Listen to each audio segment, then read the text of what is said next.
It is you. Après all these years, I can't believe it. Oh, God. You stole my life.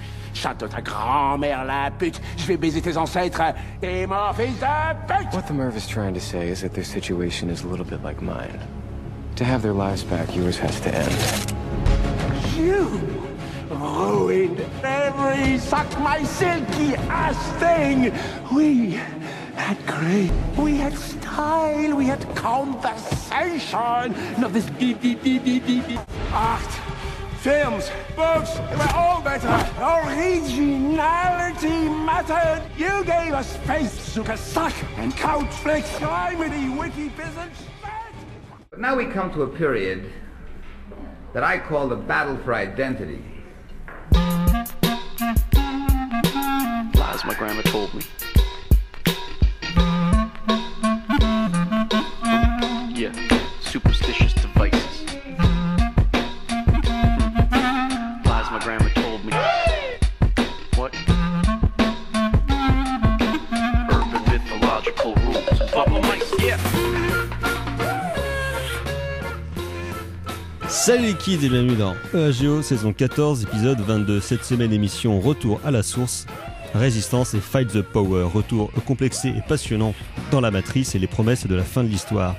L'esclave hurle, il passe sa vie à apprendre le conformisme, il prétend avoir une identité propre, il va faire s'effondrer le système et il est heureux d'être enchaîné à ce mur. N'ouvrez pas vos yeux, vous n'aimeriez pas ce que vous y verriez, les aveugles sont bénis par la sécurité. N'ouvrez pas vos yeux, mais prenez-les nous, il y a du bonheur dans l'esclavage. Eh oui, vous êtes bien dans En attendant Godard, l'émission de cinéma qu'elle est mieux que les autres. Et donc, vous l'aurez peut-être compris via cette introduction d'une traduction un peu moisie d'une chanson de Nine Inch Nails, mon cher Thibaut, Happiness in Slavery. Donc, nous allons parler de la saga Matrix et notamment de son dernier épisode, The Matrix Resurrections, sorti en fin d'année dernière donc par Lana Wachowski.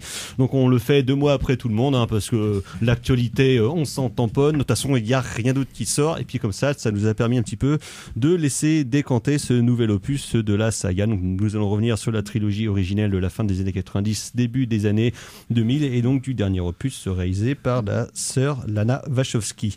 Et pour parler de ce jeu programme autour de cette table, il y a bien évidemment la fine fleur de la critique du Grand Ouest dans le Boys Club. Donc à ma gauche, toujours à ma gauche, il y a carrément Floret. Bonsoir Thibaut. Salut Thomas, salut à tous. Mais peut-être que là je vais prendre l'aile modem de la gauche. Voilà, c'est ça.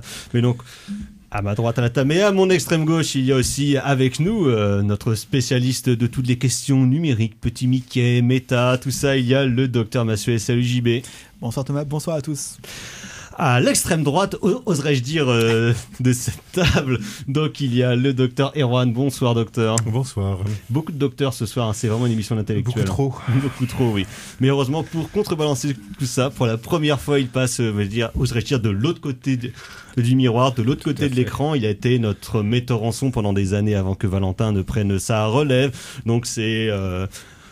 l'anglo-israélo-pimpolais, on ne sait plus trop, voilà, le plus sémillant de la création. Arménien aussi. Arménien, pardon, c'est ça, oui. Donc il y a Gal. Bonsoir Gal. Bonsoir Thomas et bonsoir à tous. Donc voilà, Gal, que vous aviez pu entendre il y a quelques semaines qu'il avait suppléé à l'absence de Valentin. Mais là, donc mon cher, c'est la première fois que vous êtes en tant que chroniqueur de cette émission, oui, un peu au débeauté, au pied levé, comme ça, parce que donc Justine n'est pas des nôtres ce soir, mais elle est avantageusement remplacé par le beau Gal, bien évidemment. Elle nous laisse entre nous. Voilà, exactement, c'est ça, elle nous laisse entre nous. Donc, je vais faire quelques agendas rapides, parce que je pense que l'émission va être un peu dense. Donc, demain, sur le campus de Rennes 2 au Tambour, qu'est-ce qui se passe, Jean-Baptiste ? Demain, il y a une soirée spéciale autour de la danse, avec en première partie de soirée à 18h, une sélection de courts-métrages. Avec notamment, on aura des courts-métrages de McLaren, de Kubelka, de Len Lai. Et il y a également une réalisatrice dont j'ai oublié le nom, mais qui sera présente. J'ai oublié son nom. Tu vas pas faire des claquettes hein Non, malheureusement. J'ai rien noté parce que je me suis dit que tu savais le programme de ton propre ciné-club. Mais en fait, je ne connaissais pas le film en question, et je vais te retrouver ça tout de suite. Et par contre, je peux tout de suite annoncer qu'à 20h30, il y a un magnifique film, puisque c'est Un jour à New York de Stanley Donen et John Kelly. Pas mal. Qui passe donc à 20h30. Et je vais te retrouver le nom tout de suite de la réalisatrice, c'est Clotilde Amprimoz. D'accord, Voilà. merci mon cher. Donc demain 18h et 20h30 au Tambour sur le campus de Rennes 2.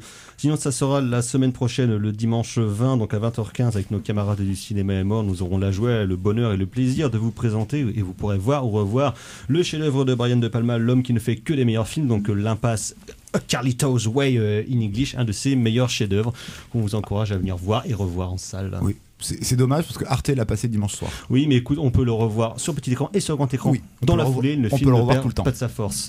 Donc voilà, de toute façon, agenda local, il n'y a rien d'autre parce que donc, le festival Travelling se conclut ce soir. Donc c'était sur le cinéma tchèque.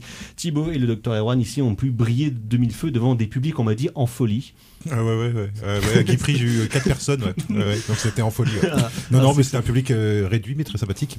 Voilà, merci. Voilà, pour présenter un Varda, pour présenter Murmure de Varda. C'est vrai qu'il repasse ce soir au Gougou, je crois, ou à l'Arport, je ne sais. Cinéaste tchèque, s'il en est. Oui, exactement, c'est ça. Oui, c'est pas dans la sélection de cinéma tchèque, c'est dans la sélection du public. Voilà, c'est ça. Ce qui m'a permis, moi, de revoir hier en salle le Miami Vice de Michael Mann. Oui, qui est pas très tchèque non plus. Qui est moyen, non. Ils vont un peu partout dans le monde, mais pas en Tchéquie, non.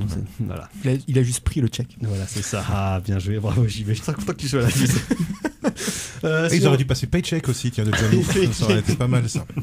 Voilà, bref. Sinon, donc, agenda national, plusieurs choses qui sortent demain, pas forcément terribles, hein, puisqu'il y a notamment le nouveau film de Roland Emmerich, Moonfall, donc c'est sur la Lune qui va s'écraser sur la Terre. Ça a l'air badaboum avec des extraterrestres. Oui, bah, Moonfall, la bande-annonce, je vais dire, c'est Roland Emmerich. En fait, moi j'ai vu plusieurs bandes annonces, j'ai vu une première qui disait attention, film intense, film intimiste, qu'est-ce qui se passe pendant la fin du monde. J'ai vu la deuxième bande annonce, et dans la deuxième bande annonce, j'ai dit, ah oui, bah Roland Emmerich, en fait, extraterrestre, explosion badaboum, la mur des chiens qui sont sauvés, enfin voilà, tout ça a l'air merveilleux. Ouais, voilà, sinon il y a le nouveau film de Kenneth Branagh, sa nouvelle adaptation de Agatha Christie après le crime de l'Orient Express, donc il y a Mort sur le Nil. C'est pas celui-là, je pense qu'il va être intéressant, c'est celui qui sort après, Belfast, sur son enfance. Qui sort bientôt, je pense qu'il est beaucoup plus intéressant, qui est nominé aux Oscars pour le meilleur film, d'ailleurs c'est sorti même tout à si l'heure. le crime de l'Orient Express, aussi bizarre que ça puisse paraître, moi j'ai pas détesté ce film-là.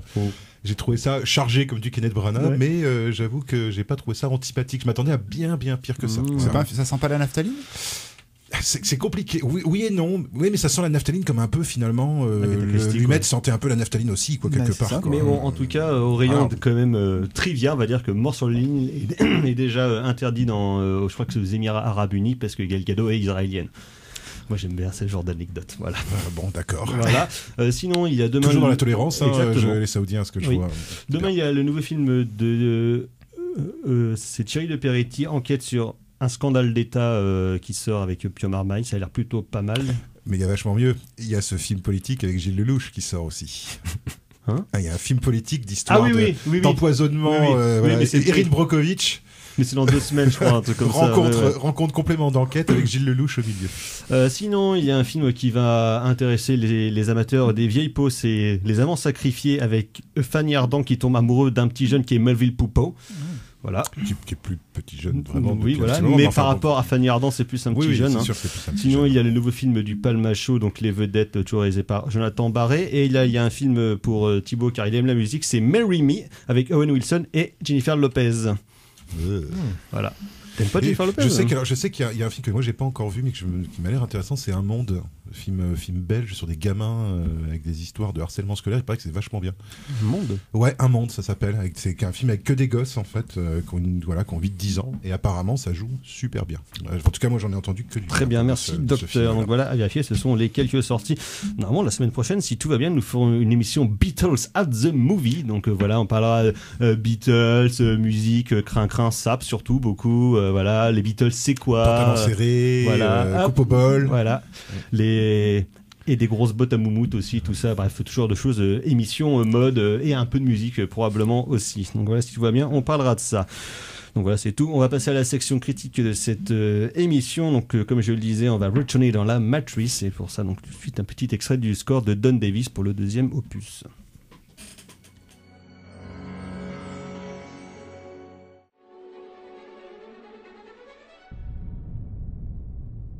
Vous êtes toujours dans En attendant Godard sur Syllab et donc c'était le thème de The Matrix Reloaded composé par Don Davis qui avait composé la musique sur les 3 premiers épisodes car donc nous allons parler de The Matrix Resurrections qui est sorti en fin d'année dernière suite tardive donc de la saga Matrix donc 18 ans après le dernier opus. Le premier donc était sorti en 1999 The Matrix ou juste Matrix chez nous, suivi de suite en mai 2003 et novembre 2003, donc The Matrix Reloaded et The Matrix Revolution, et donc suite tardive qui n'était pas spécialement voulue par ses instigatrices et ses créatrices, donc les sœurs Wachowski, mais là Warner avait insisté pendant plusieurs années pour pouvoir tirer la vache à lait et donc notamment il y avait un projet de préquel sur la jeunesse de Morpheus qui aurait dû être écrit et réalisé par Zach Penn, un scénariste qu'on qualifiera poliment d'incompétent.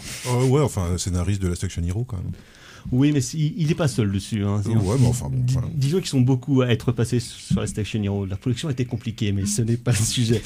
Et donc, suite qui a mis du temps à venir, excite aussi le producteur historique Joel Silver. D'ailleurs, je pense que c'est une absence importante sur le résultat du film, parce que de toute façon, Joel Silver elle ne produit quasiment plus un Hollywood. C'est un des producteurs historiques des années 80 et des années 90 qui est totalement passé à l'as et qui n'a plus trop sa place dans le système hollywoodien actuel.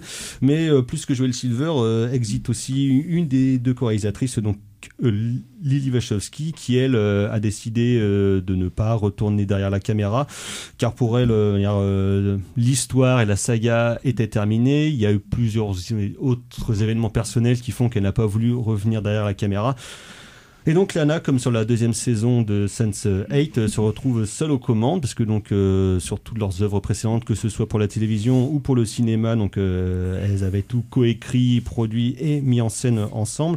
Et donc là par contre c'est la première fois que Lana se retrouve seule sur un projet, d'autant un projet comme ça de grande ampleur, qui a été très attendu, qui a été évidemment très commenté, qui a été très critiqué déjà sur énormément d'aspects, que ce soit sur la forme, sur le fond. Car je vais essayer un peu de Et qui n'a pas eu de succès du tout d'ailleurs, il me semble. Qui n'a pas eu de succès du tout, mais ce qui est en tout cas, comme plein de gros trucs. En salle, c'était un gros bid. En stream, apparemment, ça a été moins une catastrophe. En tout cas, la Warner est visiblement assez contente des résultats pour déjà envisager évidemment de continuer à tirer. C'est la Warner, hein, ce sont des grands philanthropes. Donc je vais essayer un peu de circonscrire un petit peu comme ce projet assez compliqué sur les tenants, on va dire théoriques, esthétiques et puis économiques dont on va parler ce soir. Donc effectivement c'est un film qui je sais qu'on a pas mal parlé avec JB, mais qui est presque plus intéressant et excitant même en termes théoriques plus qu'en termes de spectacle. Parce que moi j'ai un film qui du coup dont j'attendais vraiment pas grand chose et donc pourtant la vision au cinéma au moment de la sortie m'a enthousiasmé, et pendant tout le film je me suis dit putain mais JB s'il aime pas ça c'est que je ne le connais plus. Donc effectivement JB était aussi enthousiaste que moi sur le film. Et déjà, comme on peut dire que c'est un film qui est éminemment personnel pour Lana sur toutes les thématiques que ça traite. On peut dire déjà que c'est un film qui a un côté cathartique parce que leurs 2 parents sont décédés peu avant le tournage. Sa sœur donc ne fait pas le film avec elle. Donc c'est un film sur la question du deuil et le fait que ce soit un film presque orphelin finalement. Donc ça va être plein de thématiques et plein de questions en termes visuels et en termes narratifs qui vont être tirés dans le film par Lana, et c'est un film qui va être énormément dans le commentaire et dans le commentaire et dans la critique, à la fois dans la critique qui avait été faite à la trilogie originale, à toutes les fan théories qui avaient été tirées, à toutes les réponses sur la forme et sur le fond que les films et tous les débats que les films originaux avait généré. Et on pourrait presque dire que c'est un film malade, car ce n'est pas un film qui est totalement réussi, mais qui est, je trouve, jouissif à voir et à en parler justement à cause de tous ces ratés. Et c'est un truc qu'on aime beaucoup avec JB, donc c'est un film qui est déceptif. Et c'est un film qui est passionnant justement, pas forcément par ses points les plus réussis, mais par les choses qu'il rate, mais je trouve qu'il les rate avec grandeur. C'est ça, c'est magnifiquement raté, on va dire. C'est ça, c'est un plantage magnifique. On pourrait presque dire d'ailleurs que c'est un film malade justement, et qui va essayer d'ingérer un virus qu'il aura lui-même créé pour pouvoir se guérir justement, un peu comme la Matrice justement. Donc là on rentre vraiment dans un processus méta on va dire, qui va exploser dans le film. Je pense pas, on va pas forcément rentrer sur toutes les théories sur l'univers de la Matrice, sur les ramifications. Je pense pas que c'est les choses qui vont le plus nous intéresser là, mais donc je vais juste un petit peu conclure sur l'introduction, puis après je vais vous laisser la parole. Mais moi, quand même, pendant tout le film, j'ai pensé de toute façon à un auteur qu'ils ont beaucoup cité et sur lesquels elles ont beaucoup travaillé. Je pense qu'il et Guy Debord, et notamment avec ce film-là, moi, pendant tout le film, j'ai pensé aux commentaires sur la société du spectacle, donc que Guy Debord avait écrit 20 ans après, sur lequel il reprenait son œuvre originale, il la commentait et puis il la critiquait. Et comme le film, c'était une écriture et des commentaires hyper hargneux, hyper critiques, avec beaucoup de mauvaise foi, mais avec, je trouve, une virulence dans le propos et presque un côté suicide commercial et suicide intellectuel presque, qui donnait, je trouve, tout le sel des commentaires de Debord. Allez Jean-Baptiste, vas-y. Non, mais oui, je suis d'accord. Parce que effectivement, on est quand même assez divisé chacun sur les tenants du film et sur la forme notamment. Non, moi je suis tout à fait d'accord avec tout ce que tu as avancé. Moi je suis même entré dans la salle avec beaucoup d'attentes parce que j'étais très enthousiaste. J'avais absolument vu aucune bande-annonce, j'avais rien lu sur le film, j'étais complètement vierge et je voulais y croire. J'étais vraiment hyper enthousiaste à I want to believe, comme disait Morpheus. Exactement, à l'idée de voir ce film. Et malgré ça, j'ai pas été déçu. Alors quand on a des grandes attentes, on pourrait vraiment être déçu. Et au contraire, même, j'ai encore plus aimé le film que ce que j'aurais pu l'aimer si j'avais rien attendu du tout. Parce que le film a quand même déçu beaucoup de fans de la première trilogie. Et c'est normal. Y compris des gens qui l'avaient énormément défendu à l'époque. C'est hyper compréhensible. En fait, moi, concrètement, je pense même que là, dans mon top 20, mon top 10 des années 2020, ce film sera le top 1. Enfin, je veux dire, pour moi, c'est un film qui a une date importante. On est en 2022, Jean-Baptiste Descartes. Ouais, mais j'en suis assez sûr en fait que c'est un film très important dans la décennie à venir parce qu'il pointe du doigt en fait une dérive du cinéma actuel, du cinéma de divertissement ou du cinéma de blockbuster actuel. Il en fait une critique acerbe pour en fait détruire de l'intérieur ce système. Un peu comme le premier Matrix avait fait, mais en succombant aux sirènes de la séduction hollywoodienne, puisque le premier Matrix, on le sait, est un film extrêmement spectaculaire et donc évidemment très séduisant à regarder. Oui, parce que la saga Matrix, de manière générale, elle est à la fois connue pour ses concepts philosophiques qui vont manier, mais aussi pour ses grandes scènes de baston qui vont mêler le numérique, des gros effets physiques et avec un réseau d'influence qui va au cinéma de Hong Kong, au cinéma indien, au cinéma américain classique, au cinéma européen, tout ça, un peu un genre de brassage, ce qui avait perturbé, ce qui est aussi énervé, je pense, pas mal de gens d'avoir un peu ce mélange, ce globi-boulga d'influence qui fonctionnait plus ou moins bien dans la saga originale. Bien sûr, et puis les attentes se sont fondées évidemment sur ces acquis des premiers films, en tout cas, au moins du premier. Voilà. Et là, clairement, on sent bien que Lana Wachowski, elle a envie de s'amuser avec ça, ou en tout cas de faire un énorme pied de nez à l'industrie, enfin en tout cas à la Warner qui l'a un peu tanné pour réaliser ce film. Voilà, et finalement elle s'est dit bon, ok, je le fais, mais je le fais selon mes termes, mais en fait j'ai pas envie de faire un Matrix quoi. Et clairement le film il peut être vu comme un Matrix, et c'est aussi là qu'il est génial, c'est qu'il a plusieurs niveaux de lecture, et on pourrait tout à fait le voir comme une prolongation mythologique des premiers Matrix, et ça fonctionne très bien en l'état. Mais parallèlement à ça, c'est aussi et surtout une critique acerbe du système de production des blockbusters hollywoodiens contemporains, en particulier la Marvel, qui est visée directement dans le film.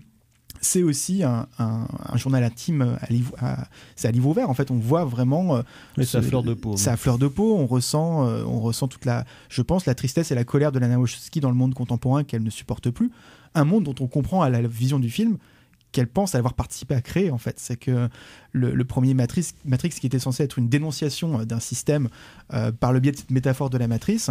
Finalement, le film a été un tel succès que, un peu à la manière de ce que Guy Debord explique par rapport à la société du spectacle, on se dit, bah oui, effectivement, la société du spectacle a récupéré, finalement, l'industrie culturelle a récupéré le truc. Le capital rattrape toujours la contre-culture et les produits contre-culturels. Elle va les ingérer et faire de la critique une part de son système, justement pour montrer ce que fait la Warner ou la Fox qu'ils ont fait, faire regarder, on nous critique, mais ça montre quand même qu'on est vachement ouvert, que c'est vachement bien, que on vit dans un monde libre. Mais en parallèle de ça, elles font pour le premier Matrix un film, encore une fois, qui répond aux sirènes d'Hollywood, qui répond exactement aux attentes d'un grand spectacle. Et là, on voit critiqué Jean Baudrillard à l'époque d'ailleurs. Tout à fait. Et là, en fait, elle se dit, moi, j'en ai rien à fiche, je fais n'importe quoi, en gros. Je casse le film de l'intérieur et tout le film est une sorte de brisure des attentes liées à la saga Matrix. Et c'est ça qui est génial, en fait, et que les gens n'aient pas aimé. Je trouve ça tout à fait logique et compréhensible. Il y a tous les arguments du monde pour ne pas aimer ce film, mais à mon avis, c'est fait exprès, en fait. Il y a une volonté de cassure pour ne pas reconduire ce qu'elle a vu être un problème dans le premier Matrix, c'est à savoir le fait qu'il ait séduit le public. Elle voulait que ce soit un film coup de poing qui qui soit un caillou dans une chaussure, un coup de colère. Et en fait, tout le monde maintenant dit Matrix c'est trop classe, bullet time, les lunettes de soleil. En fait, personne n'a compris que c'était quand même une envie de rouiller dans les brancards et de dire qu'il fallait un peu soulever le système. Ce film se conclut quand même par la chanson Wake Up de Rage Against the Machine, reprise ici d'ailleurs de manière détournée et géniale à la fin du dans une reprise pas terrible. J'adore, je trouve ça, j'adore. J'ai adoré le film de la première à la dernière seconde. De toute façon, c'est rien pour moi de problématique. On va revenir un peu après sur la forme. Et Docteur, de toute façon, je sais aussi que de manière générale, t'es pas un grand fan de la trilogie originale. Non, je suis pas aussi convaincu, moi, parce que notamment, je suis pas aussi convaincu de la charge subversive des frères, d'une manière générale des sœurs Wachowski. C'est-à-dire que et ça c'est, je veux dire, j'ai pas trouvé le film nul, c'est pas le problème, mais par contre, j'ai eu le sentiment qu'on me poussait comme du coude quand même pas mal pendant le film, que le film s'adressait effectivement plutôt aux gens de 40 ans qu'aux gens de 20, ça c'est une certitude, et que finalement il y a ce que moi je ressens aussi d'ailleurs chez d'autres réalisateurs et notamment chez Adam McKay dans un autre genre, qui est que Lana Wachowski est assez persuadée d'être dans un discours qui est extrêmement construit et sophistiqué sur la question médiatique. Or, moi je trouve au contraire que c'est un peu le méta pour les nuls, quoi. Avec des personnages qui sont bien chargés de faire le commentaire, c'est-à-dire j'ai presque l'impression d'avoir le commentateur de la version Blu-ray du film à l'intérieur même du film, donc c'est un plan, je dis pas le contraire, mais voilà, moi j'avoue que j'ai été un petit peu interloqué par ça, et puis surtout j'ai retrouvé finalement ce qui moi m'avait déjà un petit peu déplu dans le tout premier, mais alors là peut-être qu'il y a une différence aussi, le fait que voilà, moi on n'a pas tout à fait le même âge, moi je suis légèrement plus âgé que vous, et en fait quand j'ai vu le premier Matrix, JB est vieux aussi, voilà, mais quand j'ai vu le premier Matrix, moi je me souviens quand j'ai vu le premier Matrix, c'est une histoire que je raconte très souvent pour dire pour résumer ce que j'en pense. Je me souviens de cette scène d'entraînement dans le premier Matrix avec donc Morpheus et Neo, et tout d'un coup c'est la scène qui est un peu cruciale parce que c'est la scène qui nous montre que Neo c'est pas n'importe qui, c'est un personnage qui a potentiellement des super pouvoirs, mais notamment les super pouvoirs pour se battre. Ok, très bien, quoi. Et je me souviendrai toujours de cette phrase, mais qui est pour moi la phrase qui finalement est le problème de toute la série. C'est Morpheus qui voit Keanu Reeves en train de lever la patte et qui dit oh mon Dieu, je n'ai jamais vu quelqu'un d'aussi rapide. Or il se trouve qu'en 99 écoute, moi j'ai déjà vu, alors c'est pas juste moi, mais le problème c'est qu'il y a déjà Jackie Chan, il y a déjà Bruce Lee, il y a déjà Jet Li, il y a à peu près 80% des acteurs d'arts martiaux hongkongais qui vont plus vite que Keanu Reeves, même si je remets pas du tout en cause la sincérité de Keanu Reeves quant à son rapport aux arts martiaux qu'il n'a cessé de démontrer par la suite de sa carrière et auquel moi je crois tout à fait. Je crois que c'est quelqu'un qui aime vraiment ça, et qui s'amuse vraiment à faire ça, et même dans les mauvais films comme ce film de Tai Chi là que j'avais vu là, Tai Chi Master, non mais voilà donc 47 Ronin. 47 Ronin, non, un autre après, un film contemporain où il se bat sur des immeubles où c'est le grand méchant à la fin, bon peu importe. Et c'est vrai que je me souviens quand j'avais vu le film, je m'étais dit ouais, mais en fait c'est un mélange de cinéma de Hong Kong et de Philippe K. Dick, moi je trouve assez mal digéré, c'est-à-dire que je peux te sortir des nouvelles de Philippe K. Dick qui font 10 pages qui à mon avis disent plus de choses sur la société médiatique et sur la récupération de la subversion par le capitalisme, malheureusement, que la trilogie. C'est ça moi mon problème en fait avec la trilogie, c'est que, et c'est ça le problème pour moi avec The Matrix Résurrection, c'est que quelque part si tu as envie d'aller contre le système et que au point où tu en es dans ta carrière, tu n'as pas encore compris que le système hollywoodien de toute façon va récupérer ton discours et de toute façon va transformer ton discours en objet commercial. Moi, franchement, alors soit c'est de la candeur de leur part. Mais elle le sait, ça, de toute façon. Ouais, mais alors à ce moment-là, pourquoi alors, sachant qu'à mon avis, elle est pas démunie, Lana Wachowski, d'un point de vue financier. Pourquoi ne pas financer son film elle-même, quoi?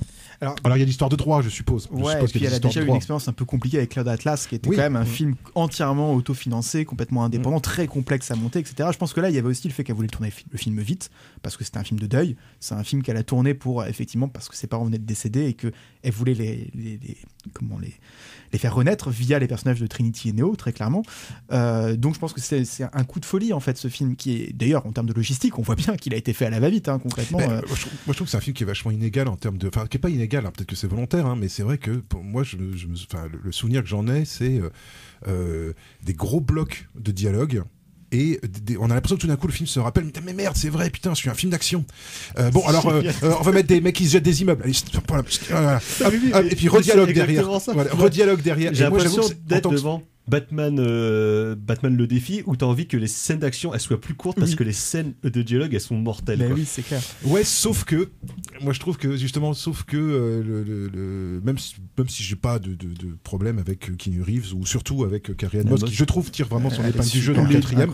Où les deux sont vraiment magnifiques même aussi, Keanu, parce que Keanu en plus je trouve très beau, c'est que t'as ce rapport au corps de l'acteur qui vieillit parce qu'ils ont 50 ans et je trouve qu'ils sont tous les deux hyper beau. Ben, elle joue beaucoup sur les gros plans, ce qu'elle faisait pas tant dans les premiers épisodes. Là, il y a vraiment cette volonté d'aller capter les visages, d'aller capter le duvet sur le visage de Carrie-Anne Moss. Il y a une vraie beauté, en fait, une vraie cinégénie, une vraie photogénie, en fait, qu'elle prend vraiment en considération dans sa mise en scène, même dans les séquences de combat qui, dans les premiers, sont filmées de manière un peu éloignée pour favoriser la question des corps martiaux. Et là, c'est tourné en plan moyen, donc c'est pas du tout efficace, mais par contre, c'est beau. On voit qu'elle veut être proche de ses acteurs, on sent qu'il y a cette communion avec eux. Il y a un truc qui est vachement touchant, en fait, dans son rapport à ses comédiens, il me semble. Le fait qu'elle ait été chercher les acteurs de Sense8 pour jouer tout le nouveau groupe dans le monde réel je sais plus encore combien on est à ce moment-là. C'est un choix qui montre à quel point Lana Wachowski elle a envie aussi de se créer une sorte de petite bulle pour échapper à un monde qu'elle ne supporte plus et donc d'aller chercher ses amis, sa nouvelle famille en fait, concrètement, via ses acteurs.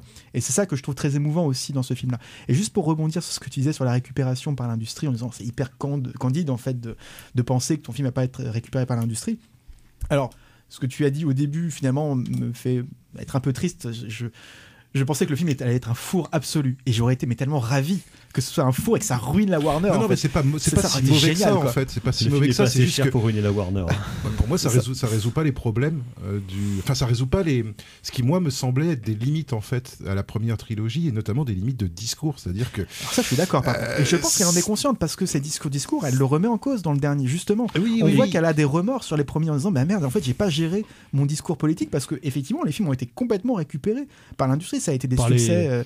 par les Gincel après, par les Quanon et compagnie qui en font leur chou gras. C'est et ça. justement, il y a aussi parce qu'il y a le côté complotiste, le côté on vous cache tout, on vous dit rien. Enfin voilà, qui marche très bien.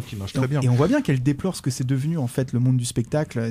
Et là, le film est une vraie charge contre ça pour le coup. Alors, c'est naïf certes, mais on voit bien que c'est honnête, c'est transparent. Je dis pas que c'est un film malhonnête. Parce que de toute façon, tout le côté méta aussi du film, ça fait que la critique qu'on peut lui faire et les critiques qu'on leur a fait déjà intégrées dans le discours, ou comme tu disais, Doc, soit par des dialogues, soit par des choses qui peuvent paraître parfois un peu surexpliquées ou trucs comme ça, mais qui font partie du principe du film, de sa mise en scène et puis de son écriture, de reprise, de l'autocitation, de la référence et toute la question de l'héritage finalement de la trilogie qui a été amenée là-dedans. Après, Thibaut. Moi je suis d'accord avec le doc sur le côté un petit peu... elle nous prend un petit peu par la main avec ces dialogues totalement surexplicatifs, alors qu'il y avait des artifices de mise en scène, je pense notamment à l'utilisation des décors qui se suffisaient à eux-mêmes.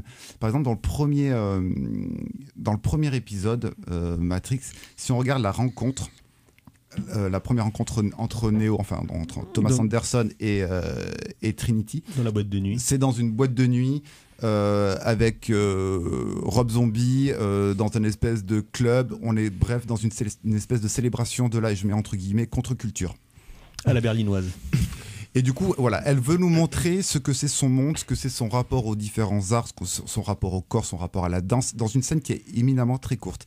Et après, tout son discours sur qu'est-ce qui est devenu le monde contemporain, ici, la rencontre entre Neo et Trinity, c'est dans une espèce de café lounge qui ressemble à une espèce de Starbucks, qui ressemble en même temps à une espèce de coworking, et juste avec... entre le premier épisode et cet épisode-ci, juste avec l'utilisation des décors lors de la rencontre entre Neo et Trinity, son discours sur qu'est-ce qui est devenu le monde contemporain et cette espèce de tristesse, ce formatage et ce côté un petit peu désillusionné de ce qui est devenu ce monde-là, il se suffisait en fait, juste avec l'utilisation des décors. Et là, après, du coup, de remettre encore des machins, des trucs, des dialogues, en fait, le film, du coup, en devient énormément boursouflé. Alors, je remets pas en cause la sincérité de Lana Wachowski, parce que je pense qu'elle est sincère. Je mets pas non plus en cause je pense que c'est une personne qui est lettrée, érudite, qui a emmagasiné énormément de connaissances toute sa vie et qui veut les retransmettre dans un film, qui veut limite dans un excès de générosité nous balancer éminemment de concepts pour que nous en tant que spectateurs on aille après puiser de ci de là, voir un peu ce qui se passe.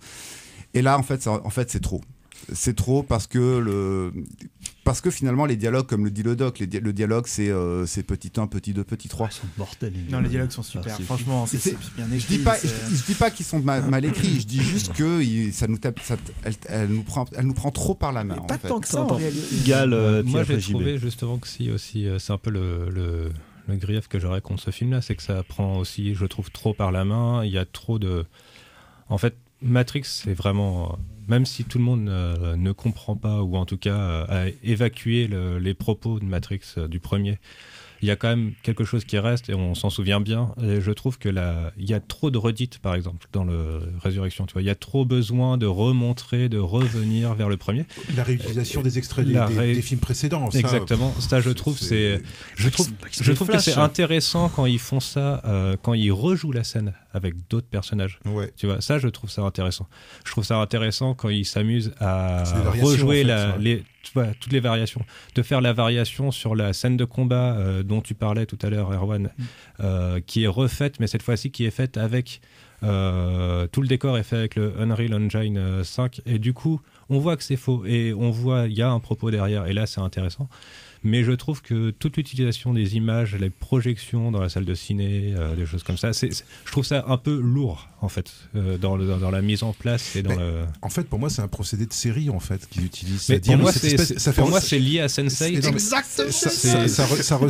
J'ai l'impression de voir le résumé, tu sais, dans les épisodes de séries américaines. On dit qu'est-ce qui s'est passé la dernière fois. Ce qui est intéressant, je trouve, dans Matrix 4, c'est que tu te rends compte que, en fait, les Matrix, c'est finalement les premiers Matrix, c'est pas des films de leur temps. C'est une série de la vie de Lana Wachowski, quoi. Ah ouais, et que c'est un film de son temps par le hasard du fait que ses influences de jeunesse correspondent aux influences de son temps parce qu'elle a l'âge dans les années 90 d'être en connexion avec le public et que ce n'est plus le cas quand là maintenant les premiers Matrix c'était plus là, un film de synthèse, personne ne se reconnaît génération quand t'as 20 ans dans toutes Matrix les 4. obsessions de l'époque sur le complotisme, sur le numérique, sur le virtuel, sur les écrivains de SF, sur les films de bagarre, les trucs comme ça. Et là justement effectivement 20 ans après elle revient un peu sur son propre passif et son propre passé pour essayer de le tirer vers autre chose. Et il y a un article qui est sorti la semaine dernière sur Film Exposure que je trouve qui est assez intéressant, qui parle d'un film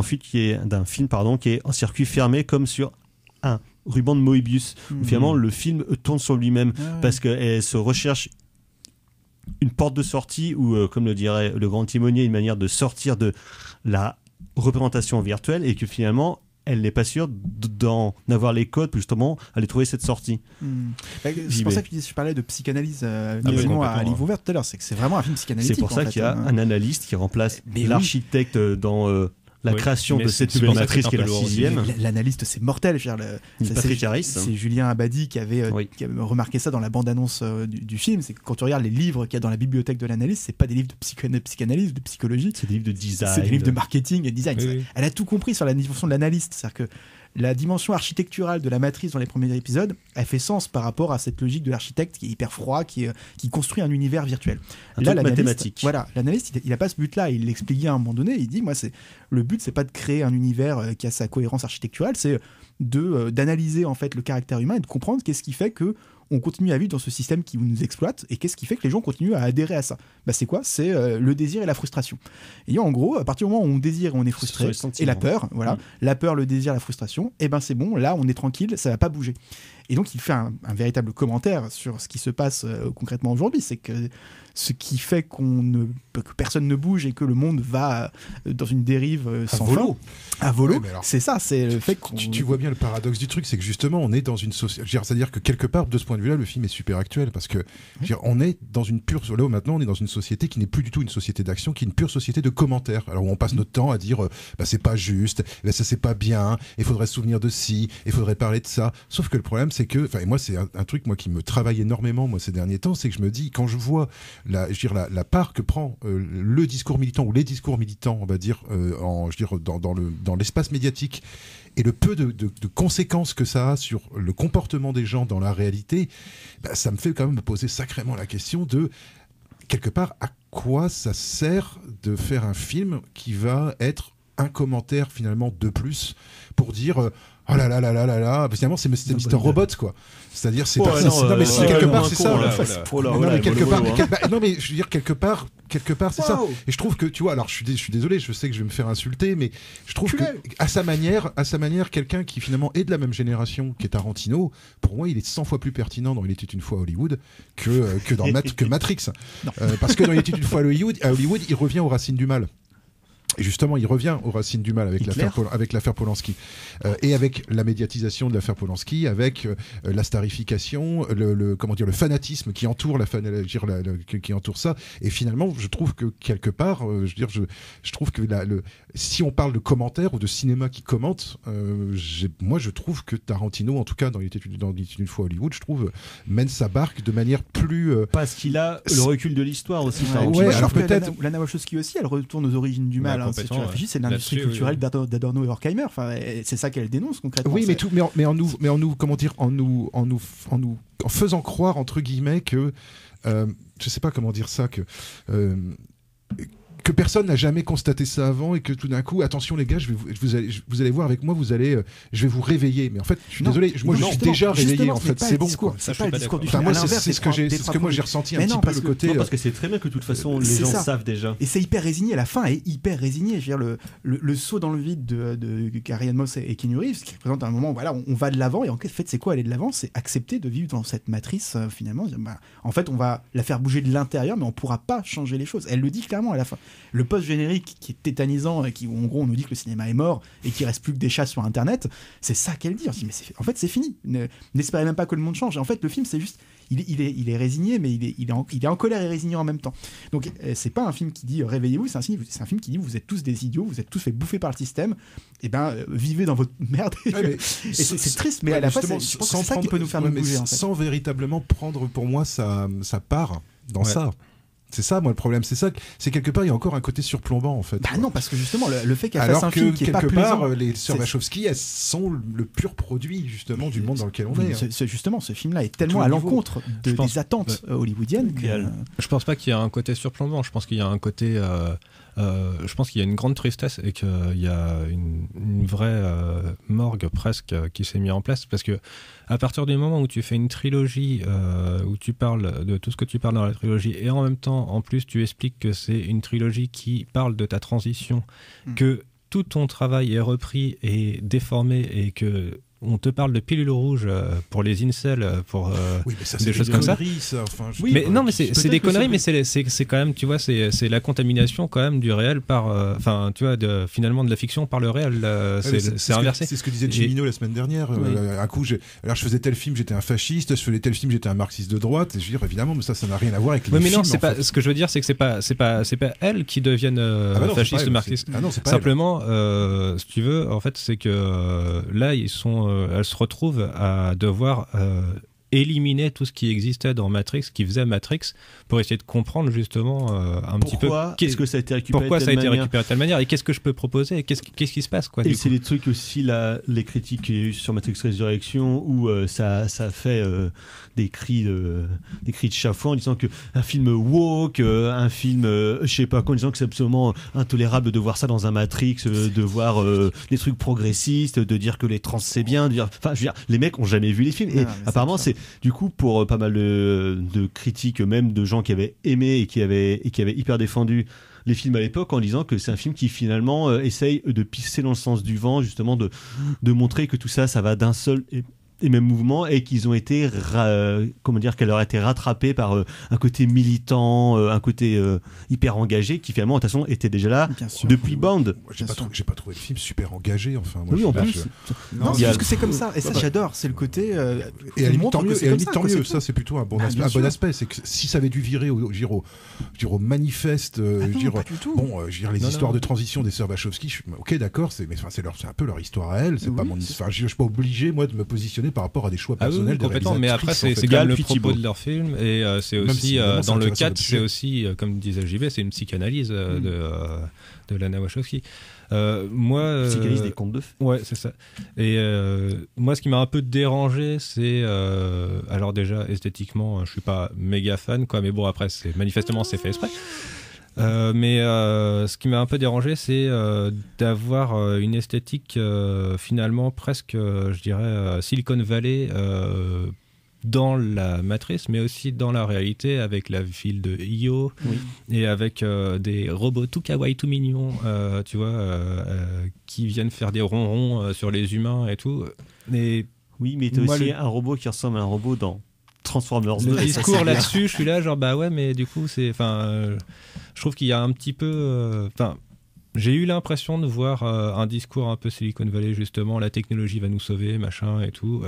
Qui est peut-être. l'impression que ce soit je suis pas sûr que ce soit ça, je pense que. Ouais, parce que si tu compares, par exemple, et je pense que c'est un des points cruciaux du film, hein, le traitement du bullet time, en fait, qui est l'attente, qui est dénoncé par les commerciaux là, au et début qui était du aussi film. en fait un truc qu'ils voulaient expérimenter sur Jupiter Ascending ouais. en 2012, et elles avaient pas eu le budget justement pour le débloquer avec John Gaeta qui était leur chef des SFX sur la trilogie Matrix, de faire un genre de nouveau bullet time, justement, enfin une variante ou un truc qui en termes d'influence. Tu parles de la scène dans le garage, c'est ça? Ouais, c'est ça. Quand ils ont découvert le shutter sur une des plus caméra. intéressantes. Mais qui du coup est un truc qu'ils ont dévié et qu'elle a retravaillé par rapport à leur projet d'origine, apparemment, ce nouveau bullet time, justement. Bah oui, parce qu'effectivement, dans vendre le film. Bah oui, mais quand tu regardes un peu par rapport à Matrix, ce qui se passe avec le bullet time, c'est que c'est un moment où Neo se rend compte qu'il a des super pouvoirs, c'est-à-dire qu'il peut bouger extrêmement vite, donc plier le temps à sa volonté et du coup ralentir le temps, ce qui donne l'impression virtuel à sa volonté. Du coup, le fonctionnement même du bullet time, c'est-à-dire ces appareils photo qui vont l'entourer et le prendre image par image pour réanimer. C'était un truc qui est déjà expérimenté par des Français. Voilà, par des Français 90. Moi, je voyais sur Canal+, je voyais ça sur à nulle part ailleurs. Il y avait des séquences dans des sketchs de Caro et Jeunesse, ça avait été été fait dans des clips de Michel Gondry et puis de Spike Jonze aussi, ça avait été repris. Et c'est un truc qui a été reperfectionné pour un truc industriel, entre guillemets. En fait, ce qui est génial, c'est que ces appareils photo qui enserrent le personnage, non seulement, d'un côté, ils donnent l'impression de le libérer, de donner une surpuissance dans la matrice, mais c'est une surpuissance dans la matrice. La matrice est un lieu d'asservissement. Donc, en fait, son super pouvoir est assujetti à son asservissement. Et ces appareils photo qui entourent l'acteur, pour moi, sont le symbole de cet enfermement. Le personnage est cerné par ces appareils photo, il croit qu'il a un pouvoir, en fait, il en a pas. Et je trouvais ça génial, en fait. Dans l'espace qu'on lui donne. C'est ça. Longueur de la laisse, quoi. Voilà. Parce que par l'agent Smith, à un moment donné, qui veut pas retrouver une laisse aussi sur son cou. Tout à fait.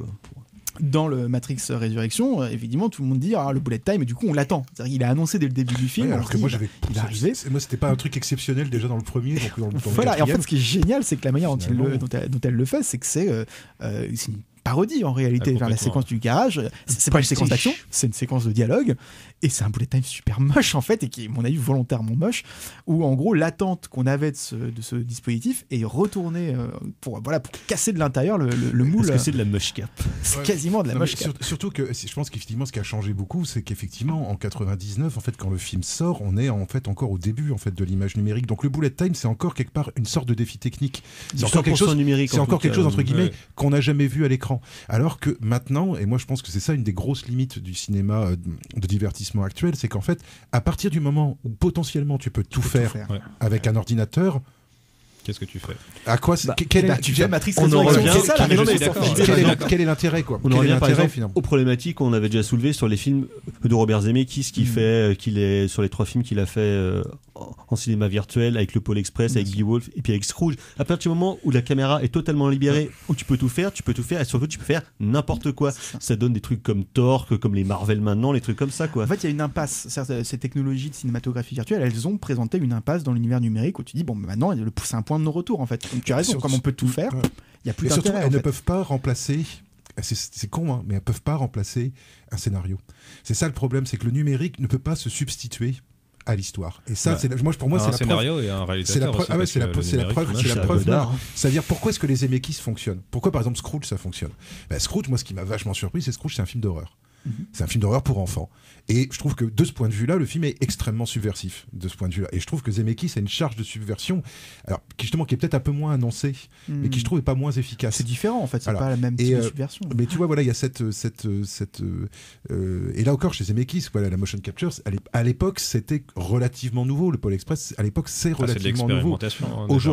Aujourd'hui, il y a tellement de merde qui ont été faits avec cette espèce d'aspect très très beau, très brillant visuellement, mais finalement où Hollywood, en fait, à force de vouloir en rajouter dans le visuel, a vidé le sens, en fait. Mais c'est pour ça qu'au lieu de refaire la même chose, elle va s'approcher de ses acteurs, elle va retrouver en gros plan l'amour des acteurs, quoi. Sauf que je trouve qu'elle le fait de manière un peu maladroite. Voilà, c'est ça. Mais surtout que Oui, moi je mais trouve c'est avec, un peu avec cette maladroit. scène-là notamment et ce nouveau bullet time, il y a un truc qu'elle essaye de faire dans le cadre du cinéma hollywoodien qui est justement de ralentir la frénésie, de ralentir un peu l'action, de ralentir un petit peu le tempo, alors qu'on a plutôt tendance à l'inverse déjà maintenant de faire des films qui font 3 heures, 3 heures et demie, où ça balance à wake, partout, où finalement tu n'as plus aucune émotion avec tes personnages et avec l'histoire qu'il leur est racontée. Parce que tu sais que tout est faux. Ouais. Moi, là, j'aurais un peu le reproche justement sur le fait qu'elle se rapproche de ses acteurs peut-être, mais pas assez à mon goût, dans le sens où en fait il y a quand même une pléthore de personnages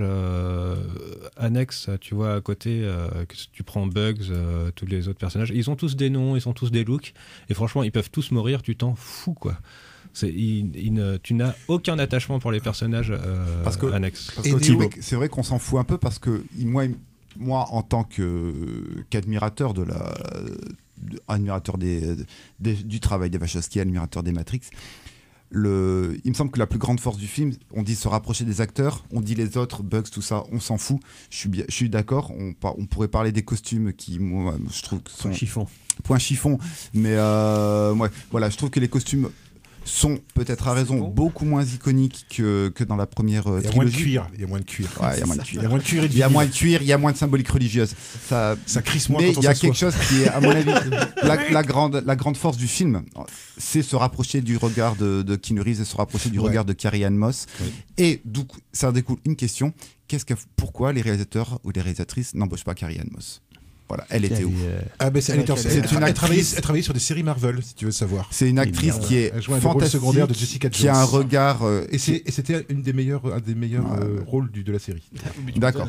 Et en fait, l'intérêt du film, il semble que la grande force du film, au-delà de tous les commentaires qui ont fait un film en même temps déceptif et en même temps un film profondément stimulant, c'est ce rapport au deuil, ce rapport au temps qui passe, ce rapport à la vieillesse, comme tu le disais Thomas. On peut aussi extrapoler sur cette figuration du super-héros qui fonctionne plus. Donc du coup un petit pied de nez à Marvel. Mais c'est surtout cette relation intime entre Neo et Trinity, des regards qui sont filmés, qui sont extrêmement pénétrants, et puis une vraie émotion. Ouais, alors à la fin, il y avait une émotion, à la fin de Matrix 3, il y avait une émotion, mais ici il y a une vraie émotion quand Trinity spoil. Elle est justifiée parce que c'est une matrice qui fonctionne non plus sur un personnage qui va aller gripper le système pour le remettre en route, mais sur un duo justement. C'est sur un duo, et ce duo fonctionne très très bien. Et voilà, en fait, c'est l'histoire d'amour entre Neo et Trinity qui fait que... Un être vous manque. Et voilà, mais tu vois que les scènes d'action, c'était Lily qui balançait les scènes d'action. Là, les scènes d'action, elles sont torchées comme pas possible. Elles sont pas torchées, je trouve. Non, elles sont pas elles sont filmées différemment. Elles sont filmées différemment, elles sont beaucoup moins impactantes. Ouais, voilà, parce que... Moins iconiques, en fait. Elles sont moins iconiques. Rappelons-nous de la séquence de l'autoroute. Je suis pas sûr justement qu'elles soient moins impactantes parce que notamment dans Matrix 2 et 3, vu que c'était quand même beaucoup de combats, soit avec des doublures numériques, soit qui étaient ultra câblés, justement, les coups avaient peu d'impact, alors que là je trouve qu'il revient à un mode de combat où justement les coups font beaucoup plus mal, mais physique. Ouais, c'est beaucoup plus, c'est presque plus terre à terre et c'est beaucoup plus physique. Mais c'est quand même l'amour qui va sommer, qui va nous permettre, ou le sentiment, ou du moins le sentiment amoureux qui va nous sauver, qui va nous permettre de vivre dans cette espèce de monde totalement factice. C'est du Welbeck, en fait. Coworking et compagnie. En fait, c'est Welbeckien, en fait. La possibilité d'une matrice. Voilà, on a le titre de l'émission. Non, mais moi, je suis d'accord avec toi. Ce sont les particules élémentaires. Mais sur cette question de vieillissement, et moi, finalement, je me rends compte que si je dois réfléchir, je pense que parce qu'il y a quand même des moments qui m'ont touché quand même dans le film, malgré tout, malgré que je sois pas un fan de la franchise. Quand Trinity devient Trinity, moi, j'avais la larme à l'œil.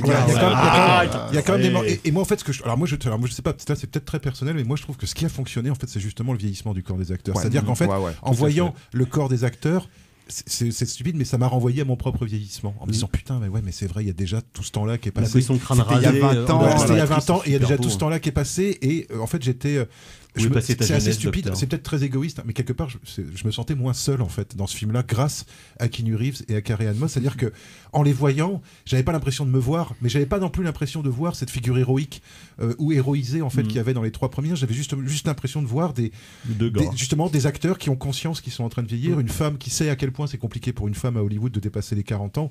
Et si j'ai ressenti de l'émotion, c'est pas tellement sur le discours, c'est plutôt justement quand il y a pas de discours en fait, justement quand c'est juste juste un acteur, deux acteurs en fait face à face. Bon, même si le méchant, comment il s'appelle, Sean Leonard, Neil Patrick Harris. Neil Patrick Harris, oui, je sais pas pourquoi je veux l'appeler Sean Patrick Leonard, mais c'est Neil Patrick Harris. Même si moi j'ai beaucoup d'affection pour Neil Patrick Harris, bon, il en fait un peu des caisses dans le film, mais moi j'aime toujours un peu cabotin. Au nom de Starship Troopers, voilà, moi j'aimerais toujours cet acteur. Il joue quand même toujours des enculés. En fait, c'est assez génial de se dire que la menace vient de la télévision, parce que quand même Neil Patrick Harris, c'est Barney, voilà, un casting méta-série. Ah bah c'est méta-série à fond, quoi. C'est-à-dire les deux menaces, c'est quand même le mec de Mindhunters et le mec de How I Met Your Mother. Ça, c'est génial, quoi. C'est le mec de Mindhunters. Ah bah oui. Je sais pas, j'ai pas vu. Tu n'as pas vu cette petite ressemblance avec Emmanuel Macron. Un peu, oui. Plus dans Mindhunter que dans Mindhunter, oui, l'acteur principal, c'est vraiment dommage pour lui parce qu'il est très bon en plus, cet acteur. Oui, il est bon, mais c'est vrai qu'il ressemble un poil à Emmanuel Macron. Pas de bol, c'est vrai qu'il ressemble un peu à Macron qui ressemble à lui. Mais du coup, moi c'est pareil, ce qui m'a touché aussi le plus, c'est vraiment toutes les parties plus intimes finalement entre Carrie-Anne Moss et Keanu Reeves. Et du coup, c'est peut-être ce qui m'a déçu un peu dans le film, c'est que j'aurais préféré qu'il y ait plus de ça finalement. Tu vois, je trouve que ça presque ça manque un peu. Mais ça fonctionne parce qu'il y en a pas trop. Ça fonctionne parce qu'il y en a pas trop, mais j'aurais aimé voir plus Trinity aussi, tu vois, enfin plus voir le personnage de Carrie-Anne Moss, parce que en vrai, moi quand j'ai vu le film, je suis ressorti, je me suis dit putain c'est con, ça aurait pu être bien s'il avait fait le film sur Carrie-Anne Moss et pas sur Keanu Reeves. Peut-être. Parce que même tu regardes au regard des scènes d'action, donc la scène d'action quand ils sont en moto, là, qui est dégueulasse, où il fait tôt, il pleut voir les trucs. Bon, tu dis bon. Ça m'a fait penser à Phénomène. Comme dans Fast and Furious. Oui, voilà, ça fait penser à Phénomène, ouais. Tout là, où le combat sur l'espèce de plan d'eau, là, bon, voilà. Dans l'espèce de dojo, là, tu fais bon. La reprise du 1. Machin, tu dis bon, bah voilà, Lana, ça t'intéresse pas, limite. Mets l'autre côté, mais vraiment, et concentre-toi sur vraiment ce qui t'intéresse. Je sais pas, fais un Bergman, quoi. La séquence zombie, Bergmanise-toi, oui. La séquence finale est vachement intéressante, parce que sur le discours, là encore, c'est que les ennemis, c'est qui ? C'est quand même les habitants de la matrice, c'est-à-dire c'est nous concrètement, c'est nous qui devenons les menaces. On est tous des bots, quoi. C'est parce que t'es zombifié, c'est ça, t'es un bot, c'est tout le discours aussi du fait que le Matrix 2 et 3 avaient été extrêmement critiqués, des tombereaux de merde, voilà, en disant juste la relation entre Neo et Trinity, on s'en fout, c'est n'importe quoi, c'est de la branlette, voilà, c'est ridicule, machin, parce qu'ils utilisent des mots. Et en fait, en gros, c'est nous qui sommes les obstacles à la relation entre Trinity et Neo. Ça a toujours été ça, en fait, c'est le public. Et en fait, je pense que là, elle fait un doigt d'honneur au public en disant, bah voilà ce que vous êtes les obstacles, en fait, concrètement, c'est vous la menace. Et vous tu sais qui ça me rappelle Lars von Trier. Mais quelque part, c'est un film. Voilà, moi je trouve que c'est un film qui reste un peu au milieu du guet, en fait. Moi, c'est un peu le sentiment, c'est-à-dire que ils remettent en cause le messianisme de la première trilogie. Le messianisme et la théorie du héros qui est destiné avec le destin et tout, ça m'a toujours fait chier. Mais qui est déjà remis en cause dès Reloaded. Dans Reloaded, il casse ce truc-là. Mais ça m'a toujours merdé. Donc ils se débarrassent de ça. Finalement, c'est comme dans les Star Wars. Moi, je trouve ça très bien, justement. Mais justement, là où ça reste au milieu du guet, c'est que quelque part, j'ai parfois l'impression comme si elle, pas comme si elle s'excusait, mais comme si elle se justifiait. Or, je suis désolé, les films ils sont là, ils sont sortis quand ils sont sortis. Moi je suis désolé, mais le deuxième et le troisième, d'un point de vue scénaristique, pour moi c'est pas du tout des bons films. C'est pas du tout des bons films. Et notamment, moi j'ai un souvenir du troisième. Puis moi je resterai toujours fâché contre ce monde de la matrice où on ne réveille que des gens beaux. Ça c'est un truc qui m'a toujours idéologiquement choqué. Ça je suis d'accord. Et je pense que peut-être qu'ils y ont pas pensé. C'est peut-être parce que tout le monde est beau. Mais voilà, peut-être qu'ils y ont pas pensé. Mais par exemple, même là dans le quatrième, les petits jeunes ils sont tous merveilleux, ils sont tous super glamour. Moi ce que j'aurais aimé c'est que les petits jeunes, l'équipe de petits jeunes soient tous des gros. Voilà. J'aurais aimé que ce soit des frics. Surtout que c'est problématique quand tu mets en face du coup des équipes de com où c'est tous des graboutonneux et des geeks à lunettes et compagnie. Enfin, le discours du coup est un peu est un peu dommage. Oui, il y a carrément ça, quoi. Il y a quand même le personnage, c'est un Chad, quoi, le beau gosse. Pour finir, JB, avant de passer au coup de cœur, vas-y, conclue. Démerde-toi, raconte ce que tu veux. Non, je n'ai aucune idée. On a dit déjà plein de choses, hein, mais c'est de la merde, Non, je trouve que justement le film. En plus, c'est un truc qu'on a juste évoqué un tout petit peu. Ce qui est génial, c'est que je trouve aussi que le film marche en tant que continuité mythologique. C'est-à-dire que ça fonctionne. Tout le côté du monde réel, le fait que ce soit beaucoup plus tard dans ce monde réel-là et que la logique de la matrice a changé, tout ça, je trouve que ça fonctionne vachement bien. Il souffre des mêmes défauts que 2 et 3. à ce que vous avez un peu déploré, c'est-à-dire ces images des premiers films qui nous sont comme ça mises dans le film, qui sont comme un résumé de série. Il y a quand même ce moment de la projection qui est génial, où le moment du passage de miroir donc à la Lewis Carroll, ça se passe dans un cinéma avec une trouée dans la représentation, parce que c'est littéralement dans la toile que le passage va être fait pour pouvoir passer de l'autre côté, et donc passer de l'autre côté des films. C'est-à-dire qu'on va renverser les films de l'intérieur, hein, comme une poche qu'on retournerait pour voir ce qui se passe de l'autre côté. Et de l'autre côté, c'est quoi ? Derrière le miroir, on ne sait pas trop ce qu'il y a, à part effectivement une désillusion totale sur le monde contemporain. Et tu vois, justement, quelqu'un comme Miller, en fait, par exemple, avec Mad Max Fury Road, qui pour moi, finalement, en termes de mythologie et en termes de justement 3 films, et puis on en fait un autre 30 ans après, moi je trouve que justement Mad Max Fury Road, il franchit le gué, quoi, justement. Et c'est ça qui fait, à mon avis, je pense, le fait que moi j'ai préféré en tout cas un dispositif comme Mad Max Fury Road par rapport à Matrix. C'est un chef-d'œuvre aussi. C'est parce que et que ça oublie pas la notion de spectaculaire, ce qui a tendance, je trouve, à parfois être un petit peu justement torché, pas torché, mais un petit peu vite fait quand même dans Matrix, alors que au moins une bonne scène d'action un peu mémorable, j'aurais bien aimé quand même. Non, en tout cas, des problèmes de rythme, moi je trouve clairement. On va s'arrêter là, messieurs, merci. Donc c'était. Non, c'est hors de question, on continue. On continue. De Lana Wachowski. Vous l'aurez compris, quand même, un film, même si on a des choses à redire, un film qui est vachement bien. Un film dont on peut parler, écoutez, c'est quand même pas souvent. On va passer au coup de cœur. Tout à coup, Jean-Michel Mimosé. C'est de la merde. C'est de la merde. Je voudrais que tout le monde s'imprègne. Merde. Tout le monde s'imprègne de cette. C'est vraiment la plus grande merde des merdes. Les coups de cœur rapidement, carrément Fleuret. On a parlé de tristesse contemporaine, je vais en rajouter une couche avec Exilé de Jonito, magnifique. Super chef-d'œuvre. Super chef-d'œuvre, méga chef-d'œuvre. Abstrait, voilà, avec un casting de fou et une vraie tristesse à la fin. Tu dis. Il n'y a plus de place en fait. C'est un de mes préférés. Voilà, il n'y a vraiment plus de place. Et un petit EP d'une quinzaine de minutes, le EP Planisphère, parce qu'on a parlé un petit peu chiffon, donc du duo français Justice, qu'ils avaient créé pour une commande pour, il me semble, un défilé Dior. Et en fait, c'est mortel. Voilà, merci carrément Fleuret. Docteur. Alors moi, ce sera un film que j'ai vu à Travelling pas plus tard que cet après-midi, et je me suis dit tiens, je vais faire un coup de cœur. C'est un film dont je n'avais jamais entendu parler, qui s'appelle Une blonde émoustillante, et qui derrière son titre un petit peu porno soft cache en fait une comédie burlesque et rurale de Jiri Menzel, voilà, réalisateur des Trains étroitement surveillés. Et franchement, c'est super bien. C'est avec une actrice qui est d'une beauté, enfin voilà, je suis tombé amoureux de l'actrice, je suis resté amoureux pendant tout le film. C'est solaire, c'est dans la nature, c'est super drôle et ça vaut vachement le coup. Merci Docteur. Gal. Alors moi c'est du classique, c'est Fanny et Alexandre, la série qui repassait sur Arte il n'y a pas si longtemps que ça, qui doit être toujours sur le site. C'est très bien ça. Ouais, c'est pas mal, ouais. Et ne serait-ce que pour une scène de paix mémorable dans le premier épisode. Voilà quelqu'un qui n'était pas dans le Bergman, non, à l'origine. Qui n'était pas dans le Bergman ? Non. Ah, si. La scène de Bergman, c'est oui, les meilleurs films ont les scènes de paix. Merci Gal. Autre docteur, Massuet.